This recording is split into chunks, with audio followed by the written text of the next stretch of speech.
बोले सियावर रामचंद्र भगवान की जय। भारत माता की जय। जैसा कि आपको विदित है, 22 अप्रैल 2025 वो काला दिन जिस दिन 26 भारतीय नागरिकों को धर्म पूछकर पाकिस्तान द्वारा प्रायोजित आतंकवादियों के द्वारा निर्ममता से मार दिया गया।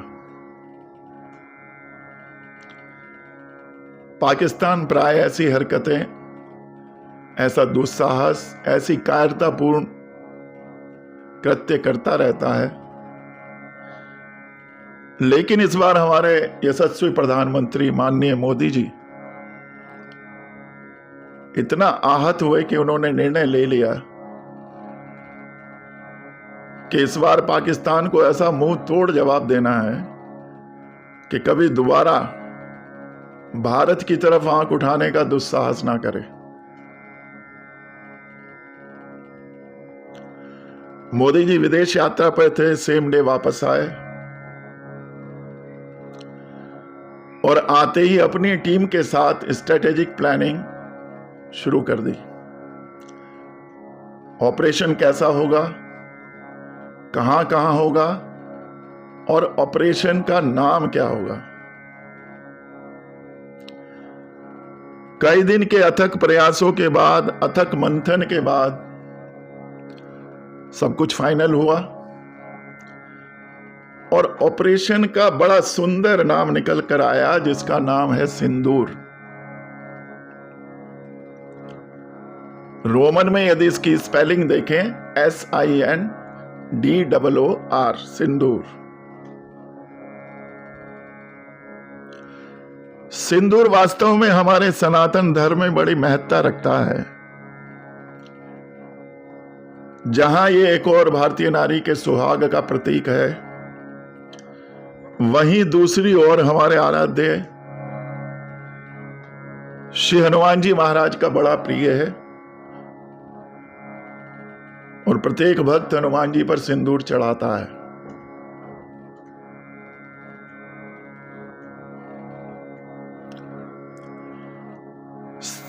मैंने सिंदूर शब्द पर जब बारीकी से विचार किया तो कुछ ऐसा पाया कि सिंदूर को यदि संधि विच्छेद करें तो दो शब्द बनते हैं, SIN, सिन यानी पाप, और DOOR, डोर यानी दरवाजा। तो मानो हमारे देश का इस बार प्रयास था कि जो पाप का दरवाजा है, पाकिस्तान में जिस दरवाजे से ये आतंकवादी निकल कर आते हैं और जिस दरवाजे से इनका उद्गम हो रहा है, तो उसी पाप के दरवाजे पर जाकर अटैक किया जाए।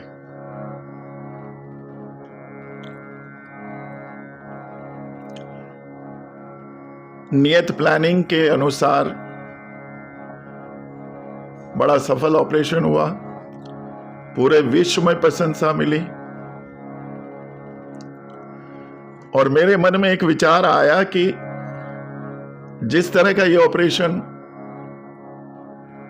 हमारी बहादुर भारतीय सेना ने किया है, उसी तरह का ऑपरेशन रामचरितमानस में श्री सुंदरकांड में श्री हनुमान जी महाराज के द्वारा किया गया। दोनों ऑपरेशंस में कुछ समानताएं हैं। मेरे मन में विचार आया कि इस पर मैं वीडियो बनाऊं और आपसे शेयर करूं। तो वीडियो अच्छा लगे तो अंत तक देखिएगा, लाइक शेयर कीजिएगा और चैनल को सब्सक्राइब कीजिएगा। मेरा अनुरोध है, वीडियो पूरा देखने का प्रयास करें। दोनों ऑपरेशंस की पहली समानता है, उस समय भी जो विश्व का सबसे बड़ा आतंकवादी था यानी रावण, उसके द्वारा मां सीता के सिंदूर पर हाथ डाला गया था। उसने मां सीता का अपहरण किया और अपहरण करके ले जाकर लंका में रख लिया गया। इस बार भी जो विश्व का सबसे बड़ा आतंकवादी देश है यानी पाकिस्तान, उसने भी हमारे देश की अबलाओं के सिंदूर पर हाथ डाला।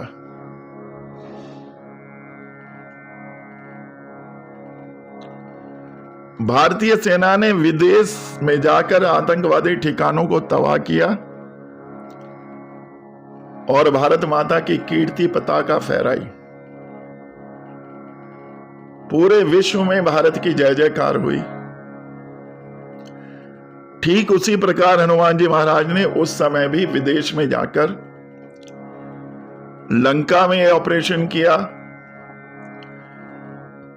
और श्री राम जी की ध्वजा पताका लंका में फहराई। हनुमान जी महाराज सदैव अपने हाथ में राम जी की पताका और दूसरे हाथ में गदा रखते हैं। हाथ वज्र और ध्वजा विराजे, और ये ध्वजा राम जी की कीर्ति पताका है, रघुपति कीरत विमल पताका। ठीक इसी प्रकार हमारी भारतीय सेना हथियारों के साथ साथ तिरंगा अपने साथ रखती है, और ये तिरंगा मां भारती की विमल पताका है। भारतीय सेना ने सबसे पहले उन आतंकवादी ठिकानों को आइडेंटिफाई किया जहां पर इन आतंकवादियों का सृजन हो रहा है, जहां इन आतंकवादियों को पाला जा रहा है, और फिर सटीक प्रहार किया। ठीक उसी प्रकार जब हनुमान जी महाराज लंका में गए तो उन्होंने भी पहले आतंकवादियों के ठिकानों को आइडेंटिफाई किया। पूरी लंका में घूम घूमकर एक एक घर में देखा। गोस्वामी रामचरितमानस में चौपाई लिखते हैं, मंदिर मंदिर प्रतिकर शोधा, देखे जहते अग्नित जोधा। और हनुमान जी ने पाया कि वहां तो हर घर में आतंकवादी है।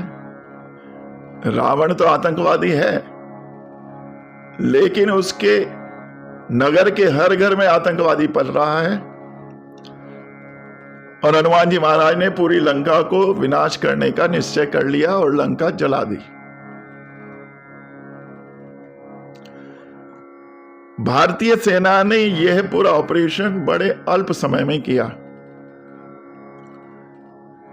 25 से 30 मिनट में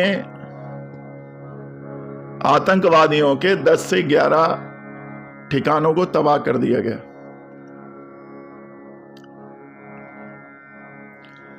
और उधर हनुमान जी महाराज ने भी जब ये ऑपरेशन किया तो विद इन नो टाइम किया। गोस्वामी लिखते हैं कि जारा नगर निमिष एक माही, एक निमिष मात्र में लंका को जला दिया।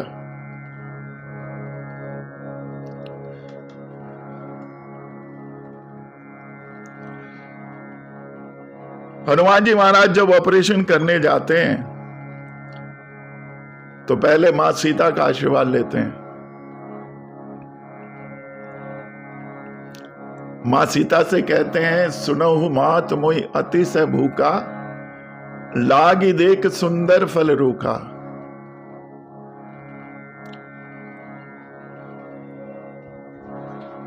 मगर मुझे ऐसा लगता है कि हनुमान जी यहां फल खाना नहीं चाहते, बल्कि राक्षसों के दुष्कृत्यों का फल चखाना चाहते हैं। और उन्होंने उनके कर्मों का फल उनको चखाया। यहां भारतीय सेना मां भारती का आशीर्वाद लेकर जाती है, जैसे हनुमान जी मां सीता का आशीर्वाद लेते हैं, भारतीय सेना मां भारती का आशीर्वाद लेकर जाती है और आतंकवादियों को उनके दुष्कर्मों का फल चखाती है।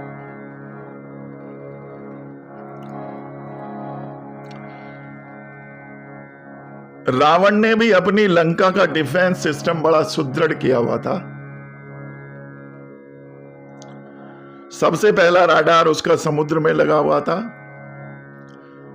गोस्वामी लिखते हैं, निश्चर एक सिंधु में रही, करिमाया नभ के खग गए। समुद्र में रहते हुए वो निश्चरी, जिसका नाम सिंगिका था, आकाश के चलते हुए पक्षियों को नीचे से खींच लेती थी, इतनी प्रभावकारी थी। हनुमान जी महाराज ने रावण के इस डिफेंस सिस्टम को डिस्ट्रॉय किया और आगे बढ़े तो देखा कि लंका के ठीक एंट्रेंस गेट पे एक डिफेंस सिस्टम है जिसका नाम है लंकनी। लंकनी सूक्ष्म से सूक्ष्म चीज को पकड़ लेती है। यद्यपि हनुमान जी महाराज बड़ा छोटा रूप रखकर लंका में प्रवेश करते हैं, मसक समान रूप कपिधरी, लेकिन लंकनी उनको देख लेती है और हनुमान जी इस डिफेंस सिस्टम को भी निष्क्रिय कर देते हैं। ठीक इसी प्रकार पाकिस्तान भी अपना डिफेंस सिस्टम चीन से लेकर आया था और इसकी इतनी प्रशंसा, इतनी डींग मारता था कि इनविंसिबल है, इसको जीता नहीं जा सकता। लेकिन हमारी भारतीय एयरफोर्स ने 2-3 दिन में ऐसा हालत किया उसके डिफेंस सिस्टम का कि पाकिस्तान घुटनों पर आ गया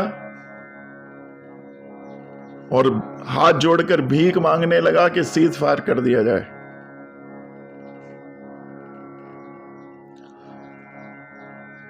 अन्य समानता, भारतीय सेना ने किसी निर्दोष व्यक्ति को नहीं मारा, सिविल एरियाज में कोई अटैक नहीं हुआ। ठीक उसी प्रकार हनुमान जी महाराज ने भी लंका में किसी निर्दोष को, किसी सज्जन को नहीं मारा था। पूरी लंका में एक ही निर्दोष है, श्री विभीषण जी। और गोस्वामी चौपाई लिखते हैं कि जारा नगर निमिष एक माही, एक विभीषण कर गए नाई। विभीषण जी को छोड़ दिया। रामायण कालीन ऑपरेशन का श्रेय जहां श्री हनुमान जी महाराज और भगवान राम को जाता है, तो आज के ऑपरेशन की सफलता का श्रेय भारतीय सेना और हमारे यशस्वी प्रधानमंत्री माननीय नरेंद्र मोदी जी को जाता है, जिनके कुशल नेतृत्व में यह संभव हो पाया। लंका दहन के बाद रावण के विनाश का रास्ता प्रशस्त हो गया था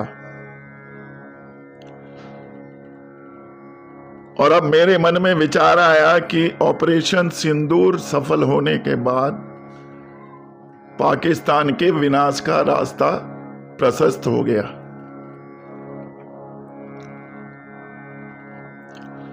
अंत में आइए मैं और आप सभी मिलकर श्री हनुमान जी महाराज, जो कि संकट मोचक हैं, उनसे प्रार्थना करते हैं, प्रभु आप हमारी मां भारती की रक्षा करते रहें, उन वीर सपूतों की रक्षा करते रहें जो सीमाओं पर निरंतर पहरा देते रहते हैं। हम सभी देशवासियों पर अपना आशीर्वाद बनाए रखें, अपनी कृपा बनाए रखें।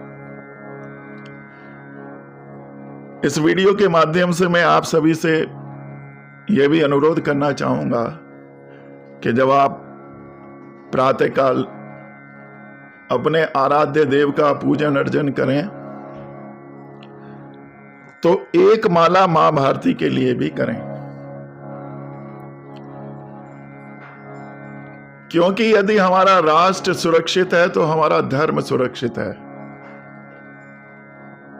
राष्ट्र के सुरक्षित होने पर ही हम निश्चिंता से भगवान आराधन कर सकते हैं, अर्चन पूजन कर सकते हैं। बोले भारत माता की जय, बोले सियावर रामचंद्र भगवान की जय, पवन सुत हनुमान की जय।